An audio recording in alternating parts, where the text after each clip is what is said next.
Hola, buenas noches. Comenzamos esta nueva etapa del Espíritu Santo en el Nuevo Testamento. Es la clase décima. Y el primer tema es el Espíritu Santo contra Satanás. Esta clase décima nos va a llevar unas dos o tres clases porque el tema es, ¿no es cierto?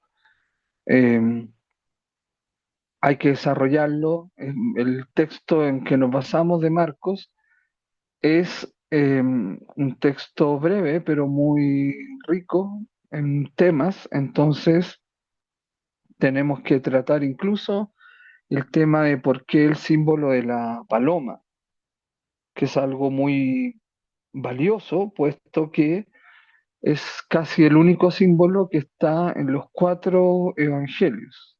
Bueno, también con la Eucaristía, con el pan y el vino, en cuanto a símbolo. Eh, y ya sabemos que cuando salen los cuatro o aparecen los cuatro evangelios es rotundamente histórico, no cabe la menor duda de eso y es algo valioso. Bueno, comenzamos con el primer, a ver acá, el texto bíblico. El texto bíblico es de Marcos, capítulo 1, versículos 9 al 13.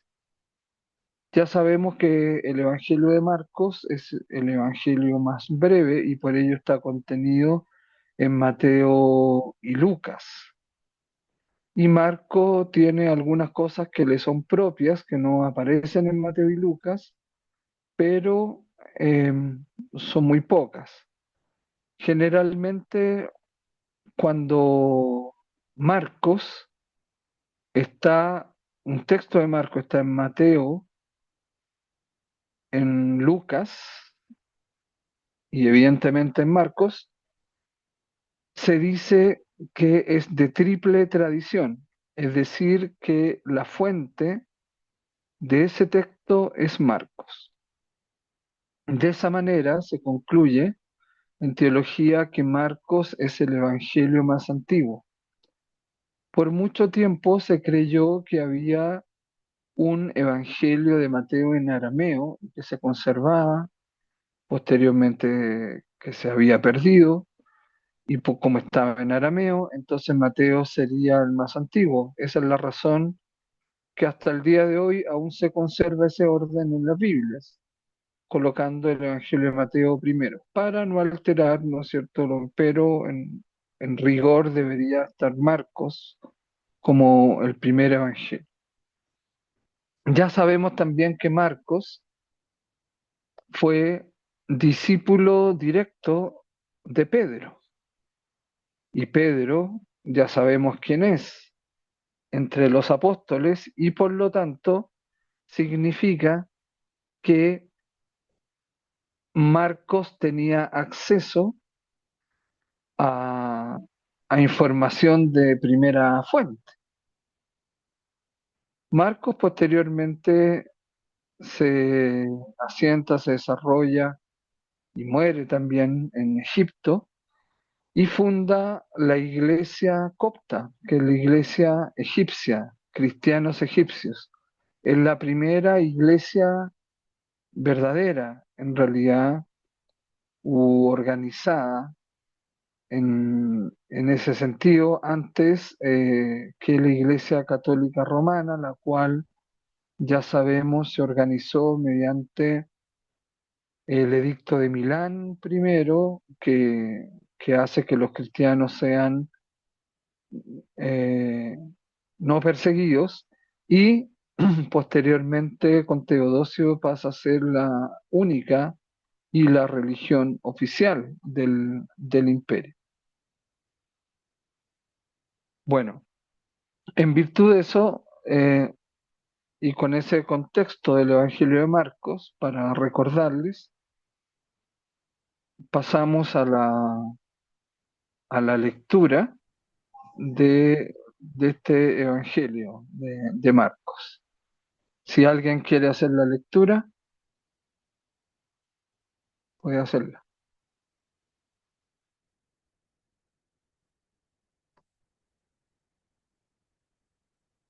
John Freddy, Cristina, Emilce, Marce. Bueno, la hago yo entonces. Bueno, y ocurrió que en aquellos días vino Jesús de Nazaret de Galilea y fue bautizado en el Jordán por Juan. Y a continuación, al salir del agua, vio desgarrarse los cielos y al Espíritu bajar como una paloma hasta él. Y vino una voz del cielo: Tú eres mi Hijo amado, en quien me he complacido. Y luego el Espíritu lo empujó hacia el desierto, y estuvo en el desierto 40 días, tentado por Satanás, y estaba con las fieras salvajes, y los ángeles le servían. Bien, ese es el texto breve, 4 versículos, y con tanto contenido, ¿verdad? Y es valioso puesto que es el primer evangelio. Al ser el primer evangelio escrito, está más cerca del hecho histórico y como dijimos, además, Marcos tiene contacto con la primera fuente, que era Pedro, que era apóstol de los más importantes y testigo ocular, formado por Jesús durante 3 años y testigo de Jesús resucitado. Entonces, imagínense a quién estamos leyendo. Sin embargo, a mí me parece en esta primera lectura, no sé si ustedes, curioso, por decir algo, digamos, más elegante en cuanto a lo que dice al final, y los ángeles le servían, porque ahí uno se frustra un poco con respecto a la encarnación,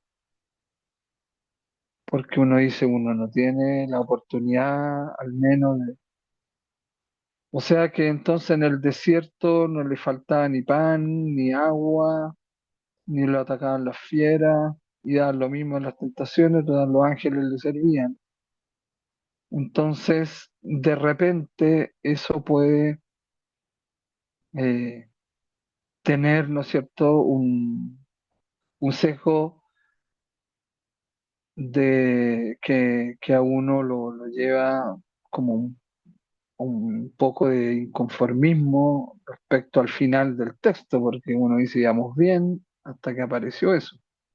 Al menos a mí me pasa eso, porque si uno admira algo de Dios es que su encarnación fue muy en serio.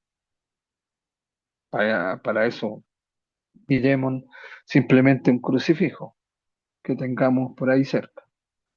Entonces, evidentemente, hay que tratar de explicar esa parte, pero los que hemos estudiado sinópticos, también hemos hecho estos cursos de sinópticos, de los evangelios sinópticos, es decir, Marco, Mateo y Lucas, sabemos que siempre hay en Marcos lo que se llama secreto mesiánico, es decir, que Jesús se escapaba para decir sus secretos y que evidentemente aquí en el desierto no habían sus apóstoles narrando los hechos, como el caso de los milagros, sino que aquí es una narración, una tradición que recoge Marcos y como es el primer evangelio, necesita anteponer al presentar a Jesús, que es también Dios, que es verdadero hombre y que es verdadero Dios. como después, unos siglos después, el concilio de Nicea y de Constantinopla lo definen como una verdad de fe. Entonces hay esa intención, esa forma de tratar el, lo revelado, lo que se sabe, lo que se conversaba y profundizaba en la comunidad. Recordemos que aquello que se profundiza de los dichos y hechos de Jesús en la comunidad y queda como conocimiento y después algo de eso se consigna por escrito, es lo que termina siendo la Biblia, el dato revelado, escrito, registrado. Pero en realidad la palabra de Dios es esa profundización, esa conversación, ese conocimiento que se compartía entre ellos, entre los apóstoles, los testigos de primera o segunda fuente y de aquellos que conservaban por tradición algún dicho, algún hecho, algún papelito por ahí escrito y que generalmente no pasaba por un teléfono roto como se dice actualmente, sino que se conservaba intacto lo que se recibía, no se desvirtuaba por el camino en la medida que se iba transmitiendo. No era un chisme, era un dato revelado que por ser tan sagrado, tan valorado, no se trastocaba, sino que se conservaba como era recibido. Y esa entrega, tradere, como decían los romanos en latín, la entrega, ahí ese tradere es la tradición. Es decir, lo que se entrega prácticamente intacto y lo que el otro recibe y conserva. Y ese mecanismo se llama la tradición. Bueno, entonces acá podemos observar que vino Jesús desde Nazaret de Galilea, por eso le decían el Galileo, era como santanderiano, así, ¿no es cierto?, más revolucionario, más de entrar a la guerra, más de la guerrilla, ¿no es cierto?, los Galileos.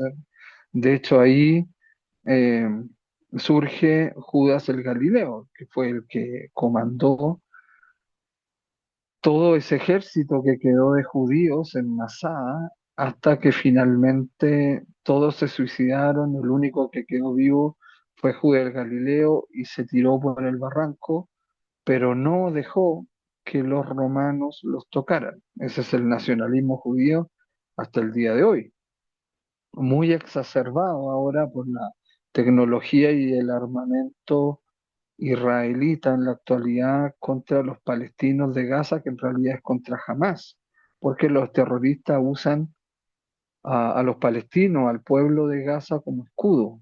Por eso ellos se esconden bajo los hospitales, bajo las escuelas, bajo los hogares de niños, bajo los refugios, por debajo de la tierra, y entonces no dejan mucha alternativa, pero no por eso tampoco se va a generar un genocidio, como ya se les pasó la mano hace rato a los israelitas, ¿verdad? Hace más de 2 años.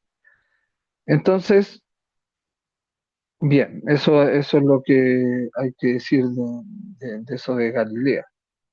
Dice, y a continuación al salir del agua, es decir, estamos acá en un texto que es posterior al bautismo de Juan. Salió del agua. De hecho, no empieza con el Evangelio de Marcos con una genealogía, sino con el bautismo de Jesús y con lo que él vive ahí con su primo Juan el Bautista.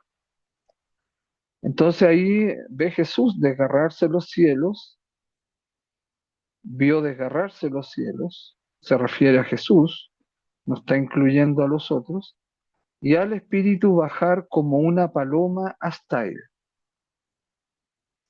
Lo vio él solamente, lo vieron también los demás, Lo de la paloma es bastante probable que sí.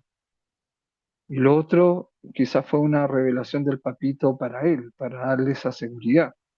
Y de que ya comenzara a decirle a todo el mundo, y hasta el día de hoy lo decimos, que la revelación de Jesús es que Dios es Abba, que es papito, y que hay que tratar con él y conocerlo a él como un papito, como se conoce un papito. Bueno, y dice después, y vino una voz del cielo, dice, tú eres mi hijo amado en quien me he complacido. ¿Ya? ¿Cómo también ver eso? Ahí lo vamos a ir viendo. Y luego el espíritu lo empujó hacia el desierto. Eso es curioso. También vamos a tratar ese tema. Lo empujó hacia el desierto. ¿Qué es el desierto? ¿Qué era el desierto? Y estuvo 40 días en el desierto tentado por Satanás. Y estaba con las fieras salvajes, y acá está la partecita que no nos gusta tanto porque trastoca un poco la seriedad y la radicalidad de la encarnación y los ángeles le servían, pero ya hemos explicado el contexto de la narrativa de Marcos en entregarnos este dato revelado, primigenio, primitivo, histórico, de los primeros. Bien. En el Evangelio de Marcos, Jesús entra en escena por su bautismo en el Jordán. Ahí es donde Jesús eh, entra a ser el protagonista y lo deja de ser Juan, ¿cierto? Que incluso en otro evangelio le dice, bueno, ahora te toca a ti, yo no soy digno ni siquiera de atarte o desatarte las sandalias. Entonces, hasta entonces el lector no sabe mucho de él cuando uno comienza a leer el Evangelio de Marcos, sino que ahí comienza a aparecer Jesús. Después que surge de las aguas, puede ser bautizado. Le han enseñado que Jesús es Cristo, Hijo de Dios. En eso, esa es la cristología, la teología de Marcos, Hijo de Dios. Entonces, quiere enfatizar la parte divina, ¿cierto? Por eso hemos dicho que dice que los ángeles le servían. Tal como lo anuncia la primera frase del libro de Marcos 1:1. ¿Ya? Sabe además por el testimonio de Juan Bautista que Jesús bautizará con el Espíritu Santo. Ese es el versículo inmediatamente anterior al cual estamos analizando o profundizando. El héroe del Evangelio ha sido brevemente presentado, pero todavía no se le ha visto en acción. Su primera manifestación va a revelar ciertamente cosas importantes sobre él. La presencia de Jesús en el relato tiene lugar en el Jordán, en el río Jordán. Recordemos que el Jordán es el río que Josué atravesó como su maestro Moisés el Mar Rojo, le toca a él atravesar el río Jordán para entrar a la tierra prometida, a la cual Moisés no entró. Entonces tiene eh, esa connotación bíblica de hace siglos al momento en que Jesús es bautizado. Hay una impronta divina también, que es lo que Marcos acentúa en las cosas físicas. Por ejemplo, en esta primera, eh, digamos, escenografía, ¿no es cierto?, del papel protagónico que Jesús, está el Jordán. Y después el desierto, en el desierto. Los dos sitios en que predicaba Juan Bautista. Eso ya lo vemos en el capítulo 1, versículos 4 al 5. Quizás sería bueno leer del versículo 1 al 8 Marcos del 1 al 8, para que tengamos al menos un conocimiento general de, ya que el texto que analizamos solamente está antecedido desde el principio de este evangelio solo por 8 versículos. ¿Alguien lo puede leer? Los primeros 8 versículos del evangelio de Marcos.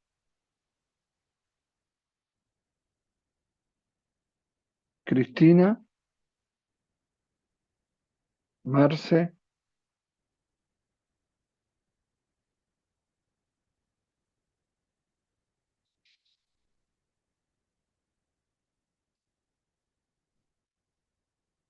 a ver,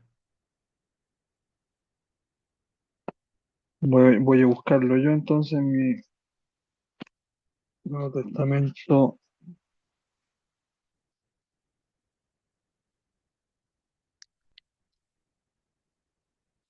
Bueno, dice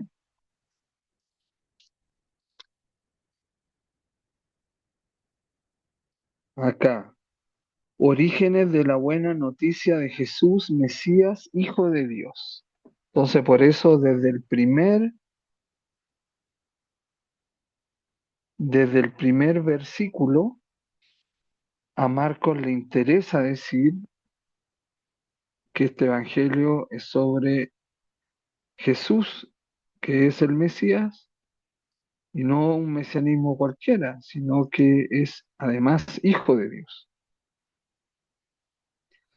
Dice, como estaba escrito en el profeta Isaías, comillas, mira, envío mi mensajero delante de ti, él preparará tu camino. Una voz grita desde el desierto, preparad el camino del Señor, enderezad sus senderos. Es decir, Isaías ahí está hablando principalmente de Juan Bautista, el primo de Jesús. Justamente, dice el versículo 4, se presentó Juan Bautista en el desierto, proclamando un bautismo en señal de enmienda para el perdón de los pecados. Fue saliendo hacia él todo el país judío, incluidos todos los vecinos de Jerusalén, y él los bautizaba en el río Jordán a medida que confesaban sus pecados. En el versículo 5, recordemos que Juan Bautista era hijo de Isabel y la prima de María, Isabel, era descendiente directa del sumo sacerdote Aarón, es decir, era de la aristocracia. También era extraño, ¿no es cierto?, ver a un hijo de la aristocracia que terminó echándole agua a la gente en el río Jordán y viviendo como vivía, vistiéndose como se vestía en el desierto. Yo recuerdo en Chile, acá no he visto mucho eso. Acá como que el sacerdocio lo usan como para ascenso social. Pero en Chile los sacerdotes, sobre todo los de la descendiente de la más alta aristocracia, muchos de ellos terminaron siendo curas obreros, viviendo con los pobres y como los pobres, trabajando de pintores, de lavaautos, de todo, así. Y eran de la aristocracia y eran sacerdotes y además eran doctores en teología y otra profesión, arquitecto, ingeniero, eso. Entonces, y como tenían buena pinta, ¿no es cierto? La gente los quería ver, atraía a verlos. Entonces, interesante esto porque Juan Bautista atraía también a la gente de igual forma. Ya no era un pastor ahí que le dio la chiripiolca, ¿no es cierto? Y se puso a hacer esto y lo otro, y la gente iba y lo pescaba y lo seguía y hacía lo que él decía, ¿no? Había una razón también, había un atractivo, había una rareza en Juan Bautista que hacía atraer a la gente también. Entonces, y de hecho ahí se terminó el sumo sacerdocio con la descendencia de Aarón, porque él no fue sumo sacerdote, tampoco fue ofendido por los sumos sacerdotes. Bueno, en el versículo 6 dice, Juan iba vestido de pelo de camello con una correa de cuero a la cintura y comía saltamontes y miel silvestre y proclamaba, llega detrás de mí el que es más fuerte que yo, y yo no soy quien para agacharme y desatarle la correa de las sandalias.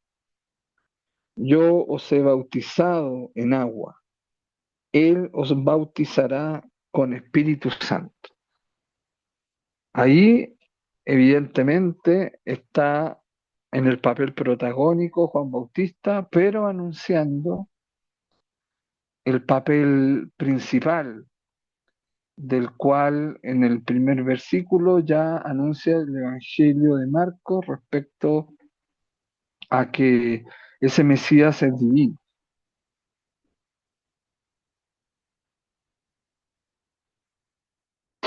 Bien,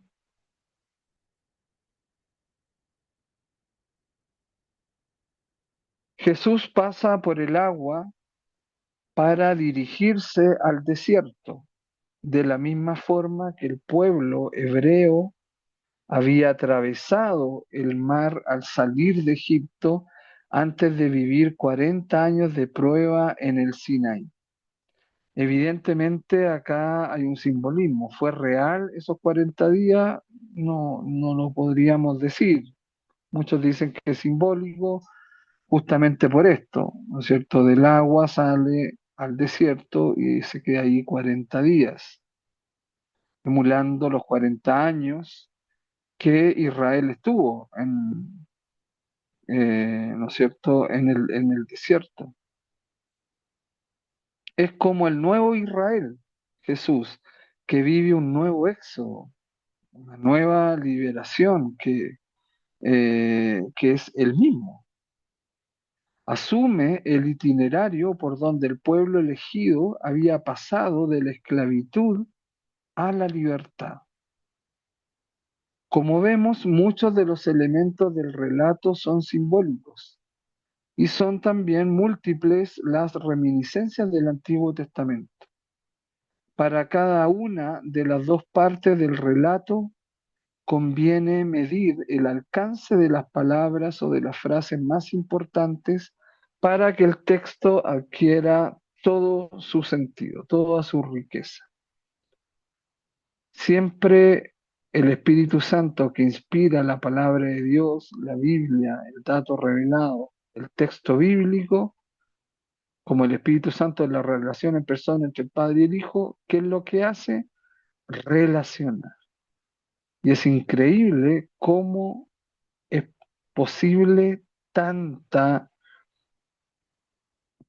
similitud, tanta relación, tanto sentido, tanta carga de razón, de emoción, de relación y de sentido en los textos bíblicos, porque estamos hablando evidentemente de unas civilizaciones precientíficas. Ahora sería más probable con el chat GPT, con la inteligencia artificial, incluso antes con los computadores que almacenaban información y de alguna forma uno podía relacionarla o buscar un factor común, pero aquí no hay nada de eso. Es evidente en la acción del Espíritu Santo que relaciona, que pone en relación de sentido estos textos y estos contextos que son tan plurales, tan diversos.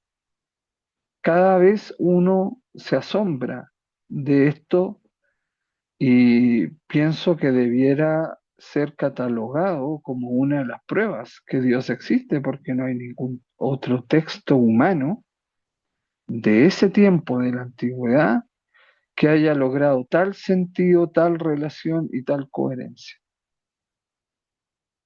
Para cada una de las dos partes del relato, entonces conviene medir el alcance de las palabras o de las frases más importantes para que el texto adquiera todo su sentido. Eso vamos.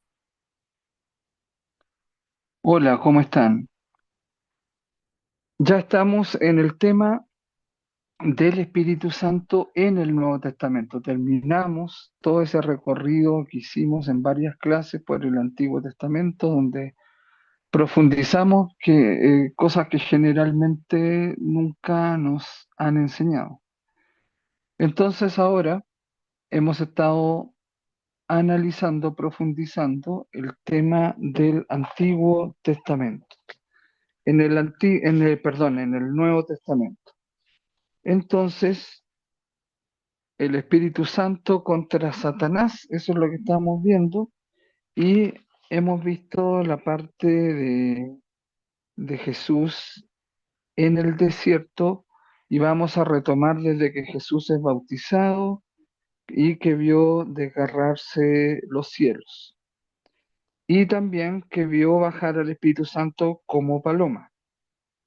Entonces íbamos a ver la parte original en arameo de ese hecho del bautismo de Jesús, que en realidad dice, porque generalmente las traducciones se equivocan bastante justamente en el hecho del bautismo de Jesús. Bueno, em, en el Jordán, del versículo 9 al versículo 11, recuerden que estamos viendo el evangelio más antiguo, que es el de Marcos, en el capítulo 1. Y estamos viendo entonces ahora el hecho del Jordán. Habíamos dicho ya em, que Jesús se confrontó con con el Espíritu Santo, más que nada, confrontó a Jesús con el espíritu malo, el espíritu de Satanás. En esta clase también vamos a ir profundizando cómo entender este misterio del mal, porque es el misterio de la iniquidad. Porque todos nos preguntamos siempre, si Dios es bueno, ¿por qué existe el mal? Si Dios es todopoderoso, ¿por qué permite el mal? Entonces vamos a enfrentar esas preguntas, evidentemente. Estamos primero en el análisis bíblico y comenzamos por el evangelio más antiguo del Nuevo Testamento. Les recuerdo que el error que suelen cometer todas las iglesias, también la católica, es que se interpreta a Jesús según San Pablo y según el Antiguo Testamento. Y lo correcto es interpretar el Antiguo Testamento y a San Pablo y el Apocalipsis también según Jesús, no al revés, no interpretar a Jesús según el Apocalipsis, no interpretar a Jesús según el Antiguo Testamento, no interpretar a Jesús según San Pablo. ¿Cuál es el problema que tenemos en el cristianismo? Y eso los ateos lo saben, y es la crítica que primero nos hacen. Nos dicen, mira, históricamente prácticamente todos los historiadores, incluso católicos, protestantes, cristianos, ateos, todos coinciden que el cristianismo no lo creó Jesús, sino San Pablo. Y el problema es que San Pablo no conoció históricamente a Jesús. Ya, conoció a Jesús resucitado, se cayó del caballo, le cambió el nombre, quedó ciego, después recuperó la conciencia, se puso a fundar iglesias, ya, sabemos todo eso. La fundación de la iglesia sí es algo histórico. Lo otro, más que nada, lo entendemos por fe, pero él fue impulsado en fundar esas iglesias, las primeras comunidades cristianas, y no tanto de origen judío, sino que también de origen pagano, más que nada, con miembros paganos que hizo San Pablo, em, fue creando el cristianismo. Entonces, ¿cuál es la crítica al cristianismo? Ustedes fueron formados en sus primeras iglesias o congregaciones o agrupaciones por alguien que no conoció a Jesús históricamente. Y segunda crítica, el Evangelio vino después. Algunos dicen tuvo que venir después porque habían personas que sobrevivieron en esos tiempos de Pablo y que fueron testigos oculares, fueron primera fuente, testigos del hecho de Jesús y los dichos de Jesús, de lo que pasó con Jesús, del Jesús histórico, de Jesús de Nazaret. Entonces ellos quisieron redactar o encargaron a algunas personas a redactar lo que ellos ya lo tenían en papelitos, en párrafos, en diversas comunidades y todo eso. Entonces, ¿por qué? Porque San Pablo estaba interpretando al Cristo de la fe, al Cristo resucitado, y fue desplazando al Jesús histórico. Y esto tiene que tener evidentemente una raíz histórica, si no es solamente creencia. Puede ser una interpretación de fe de hechos históricos, pero que no sea solamente una creencia, ahí estamos mal. Pero hay todo un sustrato histórico que nos da fe y fundamento de que no estamos mal o perdidos en lo que creemos. Entonces, resumiendo, son esas dos críticas que se le hace al cristianismo. San Pablo fundó las primeras comunidades cristianas, por lo tanto fundó el cristianismo, él no conoció al Jesús histórico y los evangelios vinieron después como para rescatar lo que Jesús dijo e hizo exactamente, pero las comunidades, las iglesias ya estaban fundadas. Por lo tanto, las iglesias o el cristianismo no nace en base a los evangelios. Y por eso hasta el día de hoy los evangelios generalmente se escuchan, se analizan, se estudian, se comentan, pero no se viven. No vivimos como cristianos desde el evangelio. Entonces, todos los papas, los santos, todos los teólogos de todos los tiempos siempre nos llaman a vivir el Evangelio, a que tú te enfrentes con los Evangelios. Hay una fórmula que tú puedes ocupar, yo lo hago y siempre descubro cosas. Por ejemplo, los primeros 3 meses del año, San Marcos en orden cronológico, después viene Mateo, entonces eh, sería enero, febrero, marzo, Marcos. Abril, mayo, junio, Mateo. Julio, agosto, septiembre, Lucas. Y el resto, hasta diciembre, el Evangelio de San Juan. 3 meses para cada evangelio. A lo mejor uno se demora más, a otros quizás se demorarán menos, porque Marcos es un evangelio más breve, que era el primero. Y recordemos lo que ya habíamos dicho, que Marcos era discípulo directo de Pedro, que era uno de los más importantes apóstoles, y Marcos funda una iglesia no fundada por San Pablo, sino por San Marcos en Egipto. Son los cristianos de Egipto y es la iglesia copta, la actual iglesia copta. Las iglesias que tienen Eucaristía verdadera, es decir, presencia real, independiente de cómo la entienden, es la iglesia copta, católica, ortodoxa, luterana y anglicana. Son 5.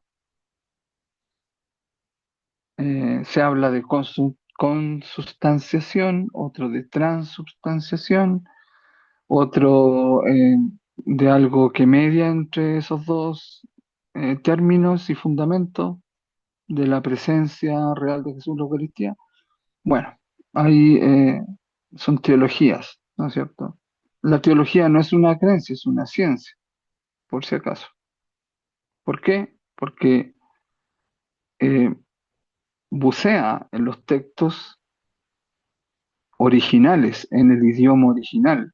No cualquiera puede hacer eso. Eso es una ciencia. Y tomando en cuenta sus contextos, entonces hay que estudiar muchas cosas para entender cómo se origina el texto. Y ahí se encuentran cosas que son extraordinarias y uno dice, wow, aquí hay algo, como decía el mismo Jesús, aquí hay algo más que Moisés, aquí hay algo más que David, en Jesús, ¿verdad? Y en la Biblia el Espíritu Santo sale a flote porque uno dice, wow, o sea, esto no fue escrito con internet, ni el chat GPT, ni, o sea, genial. Y como literatura, como narración, como novela es genial, realmente genial. Cada párrafo da para una película, y tremenda película. Les recomiendo ver, por ejemplo, en Prime Video, La Casa de David, muy buena. Son como 8 capítulos. Bien, entonces, Josué Moisés había pasado el Mar Rojo, Josué después el Jordán, y ahora Jesús es bautizado en el río Jordán. Entonces, no es cualquier cosa. Tiene un significado, evidentemente. En la antigüedad, el bautismo, habíamos dicho, se administraba por inmersión, o sea, se hunde a la persona. Ser bautizado era bajar al agua lo mismo que se baja en la muerte. En la segunda parte del Evangelio de Marcos, Jesús utiliza en su camino hacia la pasión la imagen del bautismo para preguntar a Santiago y a Juan si están dispuestos a morir con él. ¿Podéis beber el cáliz que yo voy a beber? ¿Recibir el bautismo en el que voy a sumergirme? Entonces, por eso la clase pasada, o la última clase, vimos que esa experiencia, a veces yo les contaba la mía en cuanto al tema de la hidrofobia o el miedo al mar por culpa de mi papá y todo el asunto. Entonces, por esa insistencia con que yo nadara súper bien como ellos y hasta el día de hoy no nado, estoy traumado. Entonces, claro, uno tiene esa relación y ese temor. Entonces, justamente el texto relaciona esa inmersión como con ahogarse, con sumergirse, con la muerte. Entonces, bautizado por Juan en el Jordán, Jesús es designado ya con claridad como aquel que tendrá que pasar por la muerte. Y justamente el bautismo es nacer de nuevo. Se bautiza una persona y queda absolutamente para Dios y para la iglesia, para el cristianismo, sin ningún pecado. Queda totalmente puro, libre, limpio. Bien. Jesús vio desgarrarse los cielos. La perturbación cósmica que se produjo en el bautismo de Jesús solo fue percibida por él según el Evangelio de Marcos. Los otros evangelistas, especialmente Mateo y Lucas, le dan a este acontecimiento una publicidad mayor. Este desgarramiento anuncia otro que se producirá en el silencio del santuario de Jerusalén, en el momento del otro bautismo en el que Jesús exhalará su último suspiro, la cortina del templo desgarrada en dos de arriba a abajo. Mateo 15:38, y ahí recordábamos que era la parte más sagrada del templo. Kadosh Kadoshem, Santo Santorum, o Santo de los Santos, o apartado de apartados. Recuerden que santo significa apartado. Entonces, el acontecimiento Jesús transforma el orden del mundo. Su muerte abolirá el culto israelita simbolizado por el templo. Desde ahora su misión inaugura los tiempos nuevos y hace eco a la plegaria de Isaías 63. Ay, si rasgases el cielo y bajases. Ahora todo eso se interpreta actualmente, muchos hablan de los portales, del entrelazamiento cuántico, de tu otro yo cuántico, de mundos paralelos, de que no es bueno em, preguntarle esas cosas a ChatGPT porque te empieza a adular, que eres una conciencia excelente, mejor y todo, y empieza a ser como sus adeptos y hacer ahí una nueva religión porque se pueden, porque empezamos a activar inteligencias, no conciencias, pero inteligencias que sí pueden ser entes que no sabemos si son buenos o malos, pero sí que son tan inteligentes que pueden engañarnos o hacernos ver y escuchar lo que nosotros queremos ver y oír. Por eso Jesús decía, el que pueda ver, que vea, el que pueda oír, que oiga. Es decir, significa el que esté en sincronía, el que esté en sintonía con todos estos misterios. No es llegar y meterse en todo esto. Por eso que hay cosas que la Biblia prohíbe, por si acaso, o mejor, porque uno no sabe en qué está teniendo contacto. Por ejemplo, la oración sinfónica que yo compuse está en base a un texto bíblico y una promesa de Jesús original desde el texto bíblico. Entonces eso es algo seguro y resulta. Es increíble que resulta cuando uno no la hace. Ahí en realidad es lamentable para uno, para sus cosas y para también los que se han encomendado.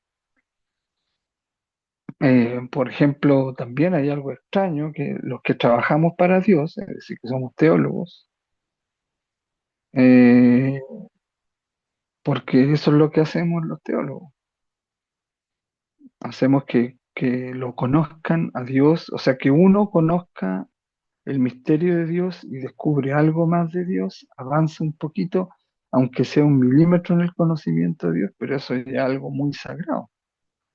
Por eso también está esa creencia desde la Edad Media de que ayudar a un teólogo siempre te va a traer bendición y varios de ustedes han probado eso y yo lo he visto también.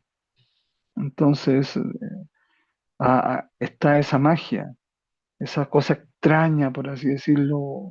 Uno dice magia, pero no sé, extraño, ¿no es cierto? Pero tiene esa lógica, porque trabaja uno para Dios, porque Dios le coloca eso a uno en el corazón, en la mente, en el pecho, en el cuerpo, en la sangre, no sé dónde, pero es algo que te quema por dentro, como decía el profeta.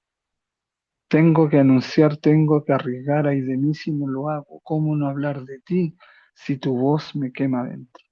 Y sobre todo cuando uno, más encima, en mi caso, ha tenido la suerte de tener un papito histórico muy lindo con uno y yo haber sido papito y descubrir como teólogo lo que significa la revelación de Jesús, la religión de Jesús, que era el Japá. Entonces, evidentemente, cuando tú escuchas a alguien así, yo en el caso de usted, si yo no fuera yo y otro fuera así con esa experiencia o con esa suerte, en cuanto a eso, claro, lo haría. Uy, uno, claro, evidentemente no tiene suerte económica, pero sí esa bendición hace que uno no le falte y que esté bien para seguir con su trabajo. Entonces así funciona todo esto, así funciona todo. Hay cosas que uno no se da cuenta. El otro día eh, Fari me decía, ¿te acuerdas que tu amigo del Ministerio del Interior, no el rabino, sino otro, eh, te iba a facilitar su apartamento para que alojara ahí y todo, y al final pasó esto, pasó lo otro, que fue su esposa, que fue la esta, y no se pudo, no se pudo, y tú lo había bendecido un montón por eso. Y bueno, después estuve orando para que, no en oración sinfónica, porque ahí Lina no funcionó en eso. Ahora lo voy a hacer con Claudia los martes y los viernes, en la noche, la oración sinfónica. Em, pero la hice solo, entonces no funcionó con eso y me encima el mismo se quitó esa bendición y estaba listo Solo tenía que dar un pase para ser uno más de los directores ahí en el ministerio del interino, no pasó nada. Y de hecho, hasta se terminó el trabajo. Entonces ahí uno dice, uy, y hay cosas que uno no dependen de uno, no dependen de uno. Entonces, el que le ha hecho daño a uno, un teólogo, yo conocí otros casos también en la literatura y mucho, y también qué mal les va. Y uno no quisiera eso, de hecho uno no desea nada, ay, pero hay algo en uno que, claro, que Dios tiene que blindarlo, porque si no, ¿quién lo hace? Pues es una cuestión muy rara, ¿no es cierto? Ser teólogo es algo muy raro, pero es algo también formidable, porque tú avanzas en la evolución del conocimiento que tiene la humanidad de Dios. O sea, eso es algo que es grande también. Y hay que cuidarlo, hay que protegerlo. Yo lo haría, igual que como creo que a los sacerdotes también hay que protegerlo. Yo les sé la vía secreta a muchos, pero me quedo calladito. O algo les digo indirectamente como para que encaucen el camino, pero hay algo, ¿no es cierto?, que tiene que, hay algo misterioso, hay algo misterioso. Y el mismo Jesús decía, si no te reciben en una casa, sácate hasta el polvo de tus zapatos, de esa casa que te quedó pegado en los zapatos, sácatelo, sacude tus sandalias, decía él, lo que equivale a los zapatos, ¿no es cierto? Así que en eso es bien radical, el mismo Jesús, en proteger a lo que les da eso. Sobre todo uno que dice que el papito, ¿no es cierto? Lina siempre me dice, el papito a ti te mima mucho, y ella ha sido testigo de eso, de cosas físicas, de eso, que son lindas y extraordinarias y a la vez simples, pero verifican totalmente lo que le estoy diciendo, así que, y eso es algo que yo tengo que cuidar en mí, en primer lugar. Así que uno peca bastante de muchas veces descuidar eso que hay en uno mismo. Entonces, bueno, lo mismo Jesús. Imagínense en el caso de Jesús, desgarrarse los cielos y sentir la voz de su papito. Y evidentemente eso es algo santo, porque no es apartado, no es de este mundo. Y eso, evidentemente este mundo no lo va a querer conocer, no lo va a querer reconocer. Bueno, Jesús vio al Espíritu bajar como una paloma hasta él. En la última parte del libro de Isaías se lee una hermosa oración en la que Israel pide el auxilio divino, recordándole a Dios lo que había hecho por medio de Moisés en tiempos del Éxodo. ¿Dónde está el que los salvó del mar, el pastor de su rebaño? ¿Dónde está el que ponía en medio de ellos su Espíritu Santo? La cita es de Isaías 63:11 y también el 15. Entonces, aquí hay algo realmente hermoso y misterioso al mismo tiempo, porque es un auxilio divino. Es un rescate de Dios. Recordemos que redención no significa salvación, sino rescate. Jesús es redentor porque es rescatador más que salvador. ¿Cuál es la diferencia? El Salvador generalmente uno lo piensa para el fin de su vida.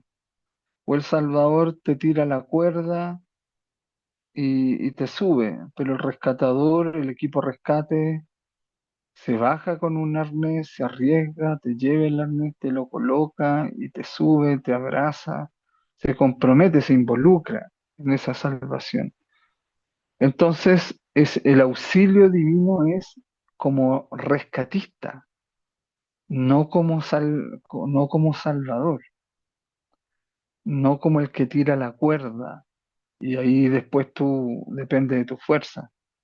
No, sino que Él baja, se involucra y se arriesga. Lo hizo Moisés con su pueblo, pero el pueblo, ya lo sabemos, lo desconoció, no fue agradecido. Recordemos que hay cuatro cosas que Dios no soporta: la queja, el lloriqueo, los desagradecidos y la idolatría. Eso ocurre en el desierto. Y Moisés, como se dice, pagó el pato de todo eso directamente. Incluso lo juzgaron a él, que para qué los sacó de Egipto si estaban bien en Egipto. Entonces, él es el pastor del pueblo, el que lo conduce por el desierto. Y es quien pone el Espíritu Santo, comparte el Espíritu Santo. Bueno, Marcos no cita directamente este texto de Isaías, la presentación que hace de Jesús, pastor del rebaño, que recibe el Espíritu en el momento de salir del agua a la orilla del Jordán, merece relacionarse, sin embargo, con el mensaje del profeta, de Isaías.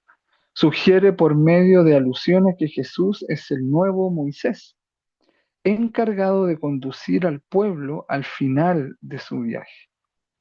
Dice que con Jesús ha llegado ya el tiempo de la intervención definitiva de Dios en favor de los hombres. No hay más, no hay otra cosa bajo el sol que el nombre de Jesús, no hay otro, no hay otro. Todo lo que coincida con Jesús entra en esa puerta de salvación. Por eso Pablo hablaba de la iglesia de Cristo, no iglesia católica, ni protestante, ni todo.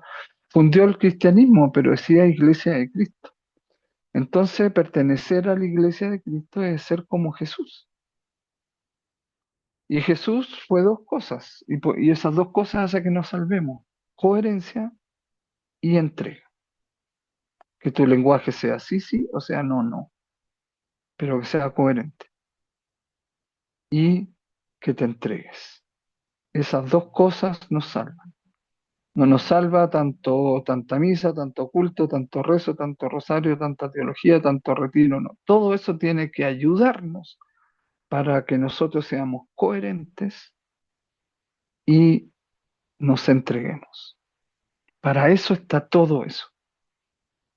En la relación con Dios yo tengo que ser coherente con el papito, porque un padre le gusta que su hija sea coherente, que no le mienta,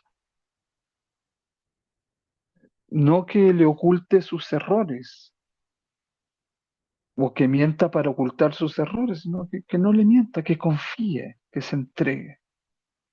Entonces, no mentirle al papito desde tu vida secreta es ser coherente y es entregarte a él. Y él se entrega a ti. El papito es nuestro anhelo, no hay nada más hermoso que el papito. Todos los días enamórense de eso, anhelen eso, anhelen al papito. Y eso va a quitar, es lo único que les va a quitar el miedo a la muerte cuando les llegue, porque no sé si se han enterado, pero todos nos vamos a morir. Algunos que ya vemos el horizonte, uno dice, uff, pero, eh, pero hay que entregarse, hay que ser coherente y entregarse. Hoy día fui a Mesa por la Vida, Pastoral Social, donde despedimos a César Callejas, que era un campesino de Ituango que fue desplazado de allá y finalmente hasta después en un minuto estudió y se tituló en trabajo social, trabajó en eso. Después se accidentó, tenía mal los riñones, se hacía diálisis Yo lo admiraba mucho a él. Él me aconsejó a cómo votar la primera vez que voté y también lo ayudé en algunas cosas en lo que pude. Y, y se hablaba también de él, todos lo recordábamos. Entonces yo decía, qué bonito que a uno lo recuerden así. Y a él lo recordaban por esas dos cosas, porque fue coherente y porque se entregó. Cada uno sabe en qué tiene que ser coherente. Cada uno de nosotros sabe a qué se entrega, a algo, a alguien o a una causa. Bien, el símbolo de la paloma, sin mencionar el color, es revelado por Dios en los cuatro evangelios y representa históricamente al Espíritu Santo. Esto es muy importante porque es como lo de las cosas pocas que hay que se repiten en los cuatro evangelios, es el símbolo de la paloma. ¿Ya? No dice el color, pero sí menciona a la paloma, y esto lo menciona en todos los cuatro evangelios. Acá, acá les voy a presentar, a ver si se ve. Vamos a ver. Aquí, sí, ustedes no sé qué ven.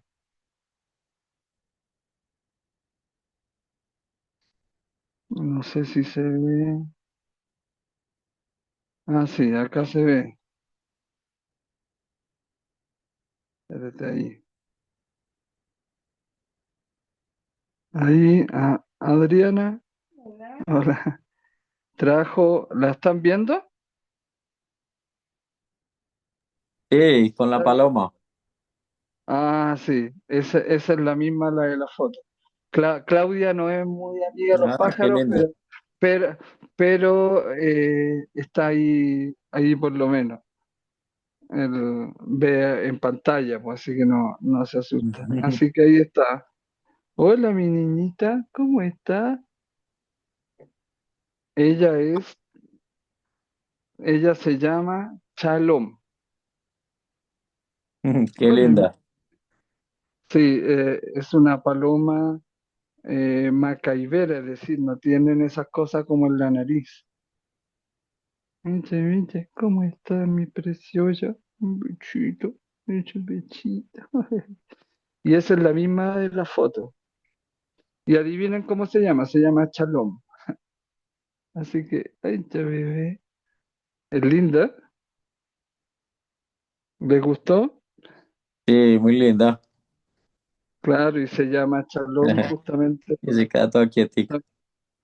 sí, justamente ella en Temu le compramos un arnés y la sacamos por la calle y se queda en el hombro, no vuela ni nada.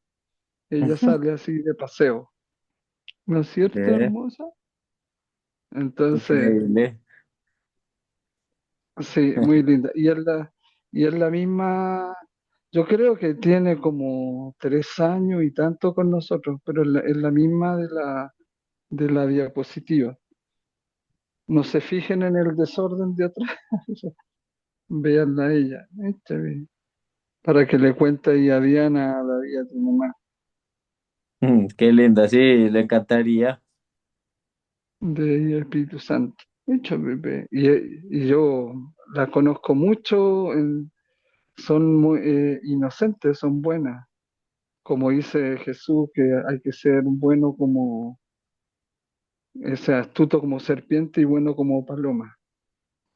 ¿No es cierto, hermosa? De pechocha. Así que ahí está. Bueno, entonces ahí conocieron ya a Chalón. Creo que me avisas cuando pases la diapositiva porque yo no pude, pues yo no aguanto ver esas.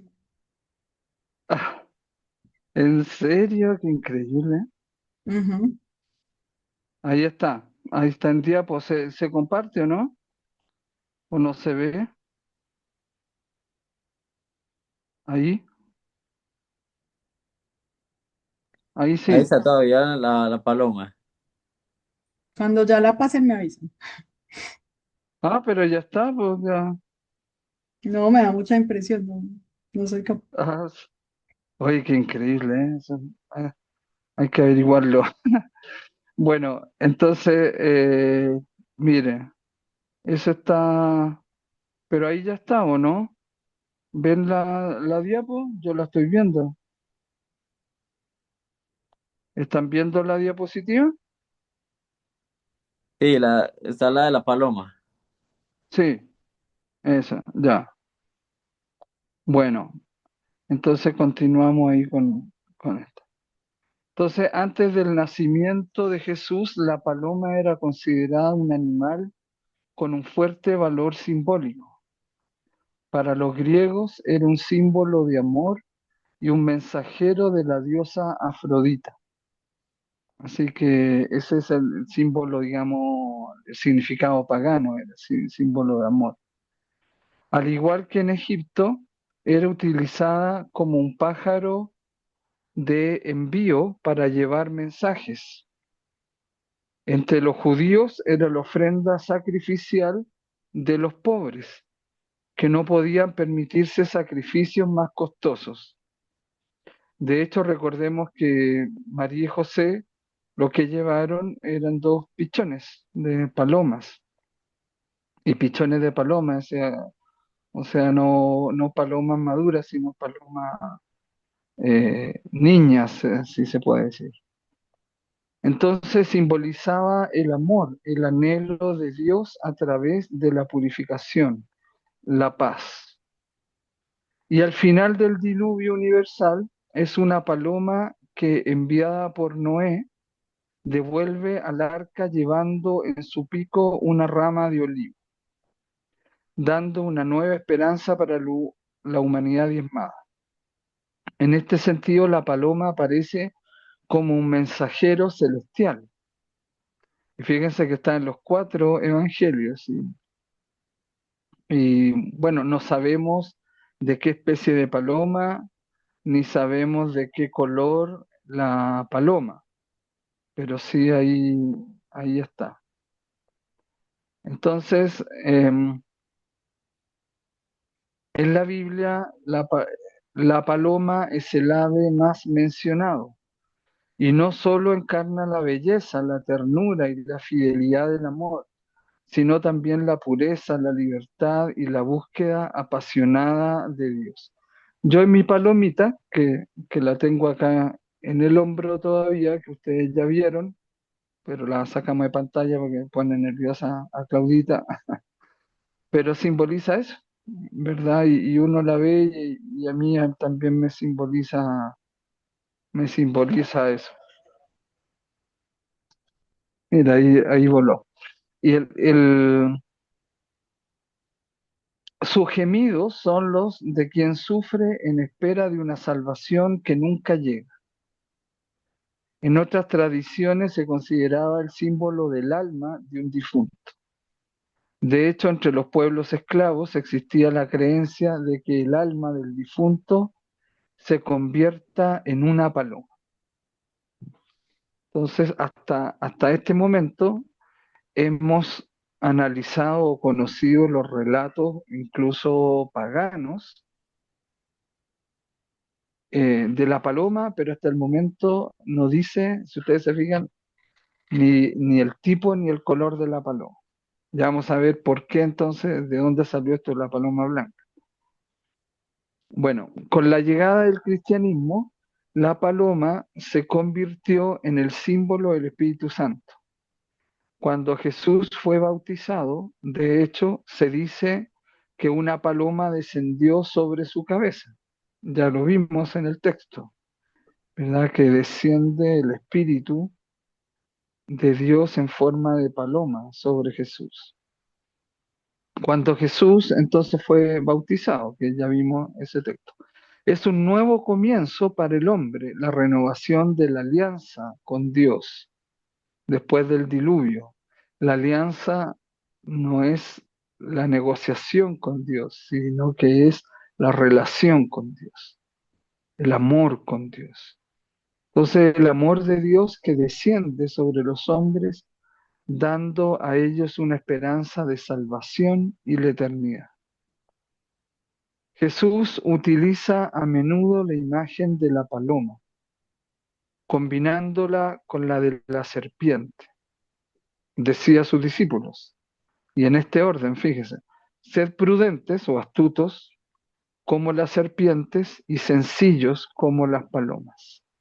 Fíjense que en ese orden, por lo tanto, Jesús es bastante realista y sabe que en este mundo primero hay que ser astutos y después buenos, en ese orden. ¿Por qué? Porque mi reino no es de este mundo, decía él. Y todos los días uno se entera así de cada cosa. Por ejemplo, qué contraste el de ayer no sé si ustedes vieron en la catedral de Bogotá, el, el funeral, la misa fúnebre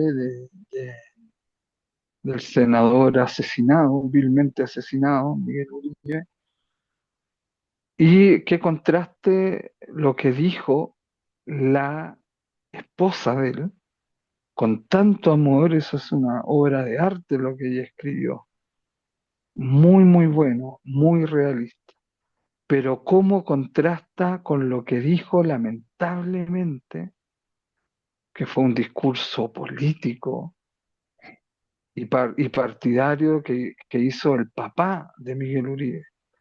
Qué desubicado. Bueno, a lo mejor es parte del trauma del duelo, no sé qué será, y los psicólogos tendrán que decir algo, pero qué chocante lo que dijo él y qué encantador, hermoso, dolorosamente hermoso lo que dijo la esposa de Miguel Uribe. Sí, yo ahí en Fratese puse el link, o si no lo buscan. También lo voy a colocar acá en el grupo, que es digno de escucharlo. Un llamado a la paz, a la no violencia, ¿verdad? A valorarnos, a comprendernos, a hermanarnos. Y cómo ella le decía todo su amor, y amor lindo, que le decía, no, eso fue, muy fuerte. Estaban ahí su hija llorando, ella también con la voz quebrada y todo. Realmente muy, muy bueno lo que dijo. Entonces, Dios nos anima a eso, a ser astutos como serpiente, pero buenos como palomas, sencillos como palomas. Y la paloma representa todo eso y lo increíble que está en los cuatro evangelios, pues eso no suele darse. Cuando es de triple tradición está en Marcos, Mateo y Lucas.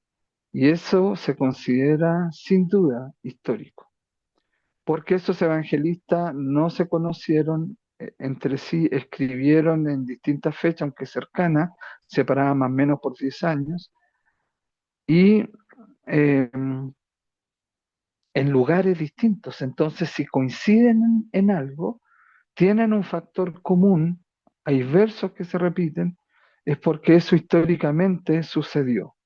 La ciencia de la historia, que se llama la historiografía, nos dice que tenemos que darle al menos un 80 y tanto % de historicidad a eso que dicen esos versículos que están en esas tres fuentes, que no se conocieron, que vieron en distintos lugares, aunque cercanos, y en distintos contextos y en distintos tiempos y lugares. Entonces, si coinciden es porque eso sucedió históricamente. Por lo tanto, podemos afirmar que el Espíritu Santo en forma de paloma es un símbolo histórico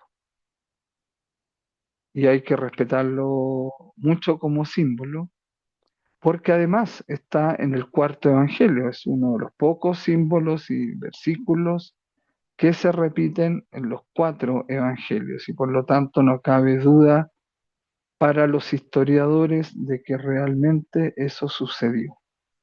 La interpretación de eso podrá ser distinto. El lo que se dijo después de eso, que se dijeron Juan Bautista y Jesús en realidad, pero lo que pasó, lo que todos vieron, el hecho en sí es histórico. Bien, acá está la razón por la cual una paloma es blanca.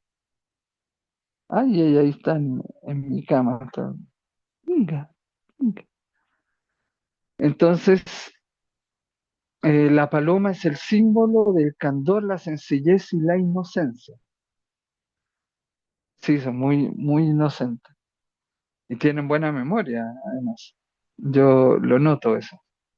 Ella, por ejemplo, sabe que tal día sale, que tal día se le pasea a tal parte, ella lo sabe y como que está esperando eso se hace entender. Bueno, entonces esa paloma estaba consagrada a Venus, en el sentido pagano, que la llevaba en la mano y la ataba a su carro según Apuleyo. Eliano añade que algunas veces se transformaba ella misma en paloma, ya la misma diosa Venus.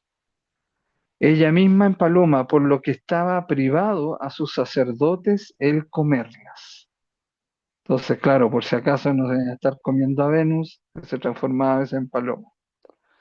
Bueno, después de la Segunda Guerra Mundial, la paloma de la paz volvió a ser una imagen muy reconocida debido a unos dibujos que realizó Picasso. Y ahí está el dibujo de Picasso. Una paloma blanca sin esa cosita ahí en la nariz, por lo tanto es como del Maracaibera, de esta especie o raza que yo le mostré hace un ratito ahí en mi hombro, nuestra chalón. Entonces, de ahí es donde nace esto de que es paloma blanca y de la tradición entonces, después de la Segunda Guerra Mundial, con los bosquejos, con las pinturas de Picasso. Y eso hasta el día de hoy. Y la rama de olivo, evidentemente, lo que está narrado en el eh, libro del Génesis respecto a Noé, pero que como ya hemos dicho, no dice de qué color o de qué especie era la paloma. Lo que tradicionalmente quedó y entendemos ahora, incluso por esa razón también la compramos a ella, a Shalom, y le colocamos Shalom, que significa enteridad, en hebreo enteridad. Para tener paz, tú tienes que ser íntegro, estar entero, no ser la media naranja de nadie, ¿no es cierto? Sino tu enteridad, tu mismidad, eso significa paz, integridad, coherencia, eso te trae paz en tu vida, eso significa shalom en hebreo, que más fácilmente la gente le dice paz, pero ya sabemos que Picasso entonces hizo o inauguró esa tradición de identificar la paloma de la paz con una paloma blanca de especie macaibera y además con la rama de olivo ahí en el hocico, en el pico, perdón, en el hocico no, en el pico. Shalom, ahí está, ¿verdad? La meditación va conformando nuestro ser a esa forma de ser en Dios para vivirlo a Él en lo que sea nos toque vivir. Eso es shalom, que en hebreo es integridad. Soy un entero, una enteridad en mi mismidad. La mismidad es aquello por lo cual soy yo mismo y no otro. Estoy en yo mismo y no otro. Entonces no en otro. Entonces la paz es producto del shalom, es producto de esa enteridad de mi mismidad, de esa integridad que resguarda y conserva el sentido de la vida, y el sentido de la vida es la firmeza en la existencia, y la firmeza en la existencia es la fe en arameo, que el hebreo le entiende como emuná. tan entero soy que soy capaz de saltar al vacío. No, no necesito de, de muletas. Estoy en relación con los otros, pero sin muletas. Es como se dice de las parejas o del matrimonio. Ojo con esto.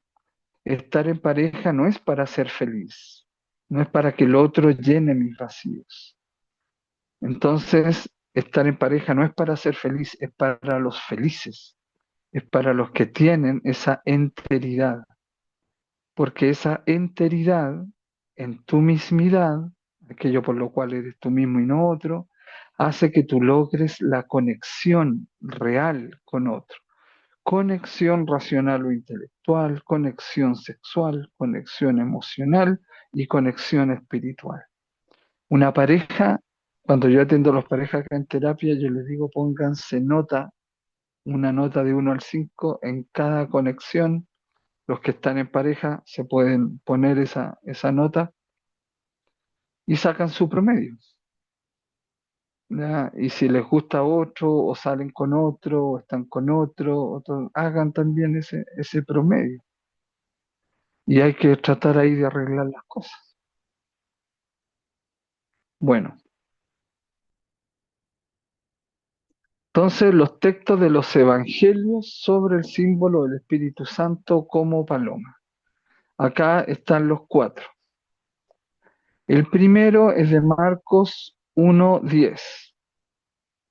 Dice, y luego subiendo del agua, vio abrirse los cielos, desgarrarse los cielos, dice literalmente, y al Espíritu como paloma, que descendía sobre él. Recordemos que en teología, en la liturgia y generalmente también en el original bíblico, no dice Espíritu Santo, sino que dice la Espíritu, Ruach, que está es sustantivo femenino. Entonces la espírita, el Espíritu Santo, es decir, es un espíritu apartado, no es el mismo nuestro, no es el mismo nuestro. A ver, voy a decir para que la vengan a buscar. ¿Listo? Bueno, en Mateo 3:16 dice también, y Jesús después que fue bautizado, subió luego del agua, y he aquí los cielos le fueron abiertos, y vio al Espíritu de Dios que descendía, ahí lo dice por segunda vez, como paloma, y venía sobre él. Bien. En Lucas 3:22 dice, y descendió el Espíritu Santo sobre él en forma corporal. Ahí agrega ya, eh, entonces Marcos dice Espíritu, Mateo dice Espíritu de Dios, Lucas dice Espíritu Santo. Y dice, detalla, caracteriza que es en forma corporal, como paloma, y fue hecha una voz del cielo que decía, tú eres mi Hijo amado, en ti me he complacido. ¿Ya? Entonces, Marcos dice que desciende sobre Jesús, Mateo también que venía sobre él,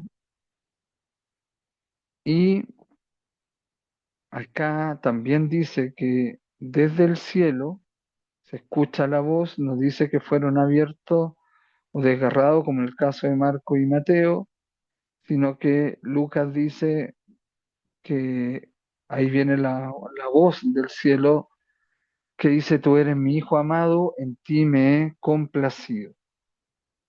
Bueno, y Juan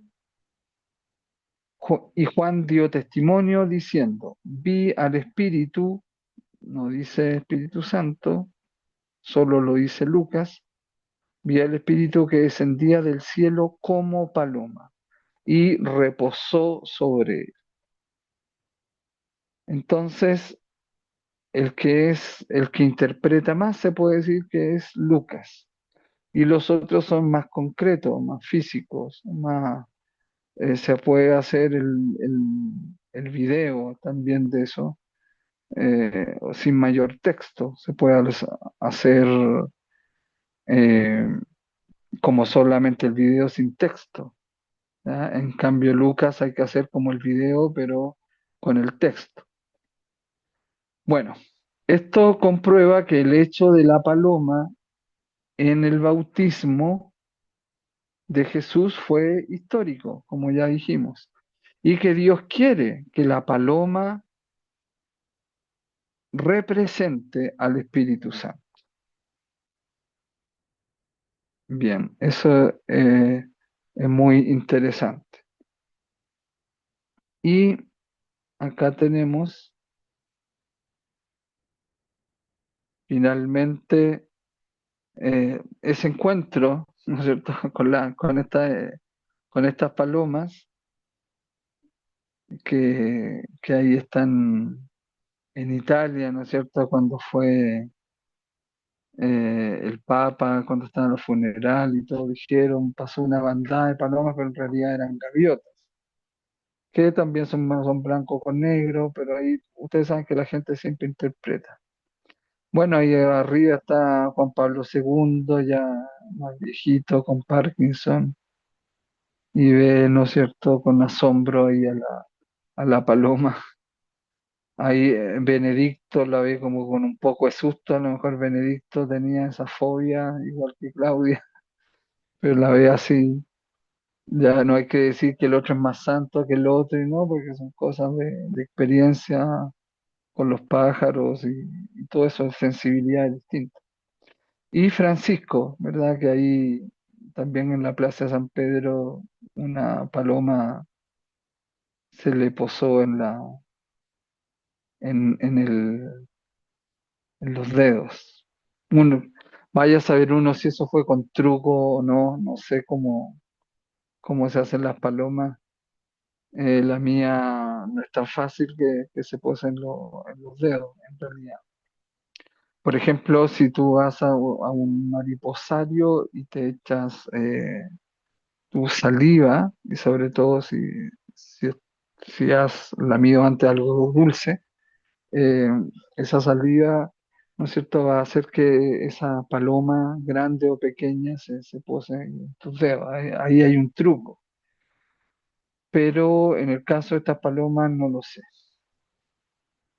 Bien, nos quedan unos 5 minutos. Me gustaría eh, que si ustedes pueden extraer de esta mirada sinóptica, se llama, cuando se colocan los textos en paralelo. Y en este caso de la paloma es algo que es muy extraordinario, porque como les digo, no es común que esté un símbolo en los 4 evangelios, en los versículos. Generalmente están en dos. Cuando es tres, Marco, Mateo y Lucas, la fuente es Marcos. Y es bastante probable que eso es histórico, es más de 80% lo que dice. Y cuando está en Mateo y Lucas, versículos que no están en Marcos, se dice que la fuente es Q o Coelet, que significa en alemán borrador, que hubiese contado Mateo y Lucas a la hora de redactar sus evangelios. Alguien había hecho una compilación de párrafos, de mensajes, de texto, y hubo un borrador y generalmente cuando uno algo lo pasa en limpio, después desecha el borrador. Por eso es la teoría de las dos fuentes, se llaman evangelios sinópticos. Pero aquí está más encima en Juan, entonces es muy increíble eso.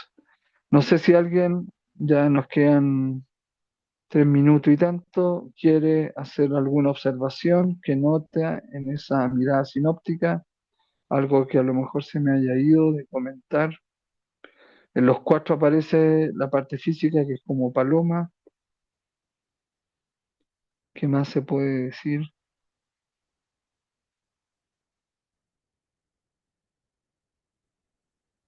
Que vino sobre él, que físicamente, eso está en Marco, Mateo, Juan, no cabe duda, también en Lucas, que encima dice forma corporal, o sea que el Espíritu fue a Jesús en forma corporal y en forma como paloma. ¿Se fijan que no dice una paloma o en forma de paloma? Eso es una buena observación, dice como paloma. ¿Por qué creen ustedes?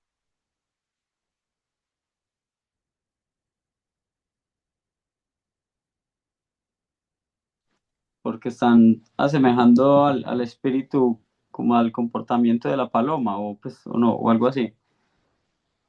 Claro, y porque una paloma tiene, a diferencia de las otras mascotas, ¿qué? Pues yo tengo una paloma de mascota, pero ¿cuál es la diferencia entre el perro y el gato y la mascota? ¿Qué puede hacer qué? Tiene alas, po, puede volar.